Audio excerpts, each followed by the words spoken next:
કરાઈ નાખ્યા ઇજ્જતના કોકરા। સાઉથ આફ્રિકાએ ભારતને 76 રનથી હરાવ્યું।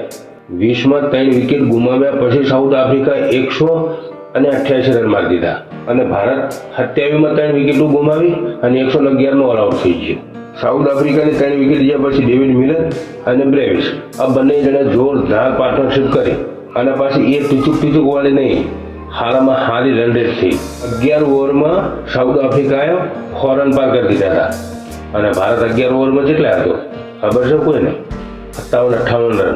બ્રેવિસે 45 રન માર્યા, ડેવિડ મિલરે 63 અને સ્ટબે 44, 26 બોલમાં 44 અને આપણો કપ્તાન 22 દડો 20 રન।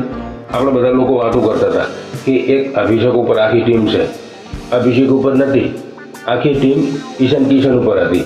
આજે ઈશાન કિશનનું ફેલિયર આવ્યું, આખી ટીમ ઇન્ડિયાનું ફેલિયર આવ્યું દુબેજીને છોડીને। બધા લોકો વાતો કરે છે કે તિલક વર્મા આગળ છે ને બે બાજુની ગેમ છે, એ ફાસ્ટ પણ રમી શકે છે અને સ્લો પણ રમી શકે છે। સ્લો જ રમવાનું હતું એને તો માર્કો જોન્સનની ઓવરમાં મારવા જવાનું હતું, પહેલા દળ મારવા જ્યાં સગો મારી દેવાનો હોય ને કોઈ USA, નેધરલેન્ડ, નેમિબિયા એમનો હમ તો ટીક કરી રમતો હતો અને જો ટીક કરવાનું હતું અહીંયા મારો બધો છક્કા મારવા ગયો। પછી સુંદરની વાત કરીએ, સુંદરે શું કરી લીધું? 11 દડોમાં 11 રન બનાવ્યા, અક્ષર પટેલને બહાર કર્યો સુંદરને લેવા ઓલે થઈને કે સાઉથ આફ્રિકા જોડે ડાબુડી ઘણા છે, એટલે કેશવ મહારાજે ડાબુડી નાખતું તો કશું ફેર ના પડે, 3 વિકેટ લઈ ગયો ગોહની। આ બધા બોનસ છે, ડાબુડી હતા એટલે અક્ષર પટેલને બેહાર્યો ને વોશિંગ લાયા। બધો એક્સપેરિમેન્ટ ચાલુ છે ગૌતમ ગંભીરના અને એના કારણે ટીમ ઇન્ડિયાના ઘોડા લાગ્યા છે।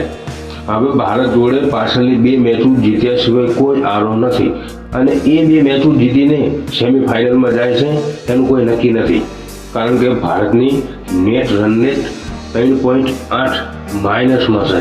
જેટલી ભારતની નેટ રન રેટ એક મેચમાં છે ને એટલી તો નેમિબિયાની 3 મેચો હારી હોય છે તોય નહીં થઈ હોય, એટલી ભારતે એક જ મેચમાં ઊભી કરી નાખી છે।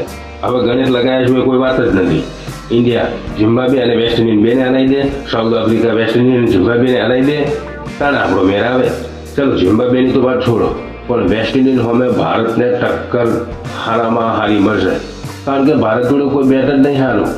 આપણે જોઈ લીધું છે, સૂર્ય નથી ચાલતો, ના તિલક ચાલે છે, ના અભિષેક ચાલે છે। રિંકુનું એવું જ છે થોડું, પણ ચલો રિંકુ તો ફિનિશર છે, એનો દાવ આવ્યો ના આવ્યો 5 દડા 10 દડા એના માટે તો આપણે કાંઈ કહી શકીએ નહીં। આ 3 જણા શું કરે છે ને એ જ ખબર પડતી નહીં। તિલક વર્મા અને અભિષેક શર્મા કરતા તો સંજુ હારો 8 દડામાં 22 રન તો માર્યા હતા, એક મેચ મળી હતી એમાં।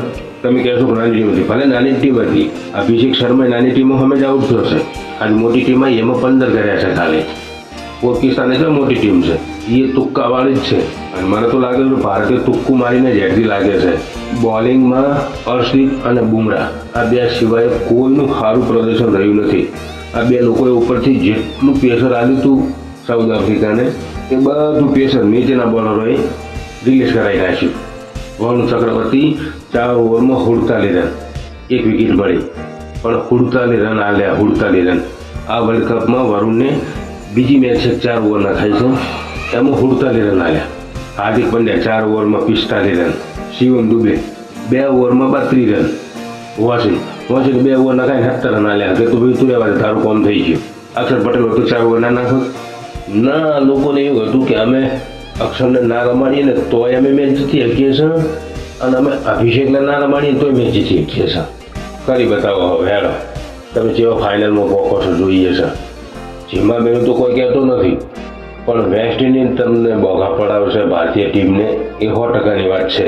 અને સાઉથ આફ્રિકાનું કોઈ નક્કી નથી હોતું, નક્કી એવી આશા તો બંધાય ને કે સાઉથ આફ્રિકા વેસ્ટ ઇન્ડિઝ અને ઝિમ્બાબ્વે 2ને હરાવી દેશે અને ભારત 2ને હરાવશે, એટલે ભારત જોડે 4 પોઈન્ટ, આફ્રિકા જોડે 6 પોઈન્ટ, એટલે ભારત સેમીફાઇનલમાં જતું રહેશે। પણ સાઉથ આફ્રિકાનું કોઈ નક્કી હોતું નથી ને, એ વેસ્ટ ઇન્ડિઝ સામે હારે એવા છે અને ઝિમ્બાબ્વે સામે હારે એવા છે, ગમે એક મેચ તો હારી જ જવાના રહ્યા, એટલે બધો પ્રોબ્લેમ ઊભો થવાનો છે નેટ રન રેટનો। આપણે આશા રાખીએ કે ભારત કંઈક સારું કરશે, કારણ કે ભારત જેવી તેવી ટીમ તો નથી, સેમીફાઇનલમાં જાયા વગર રહેશે તો નહીં, પછી જેવું ધણી કરે એવું ખરું।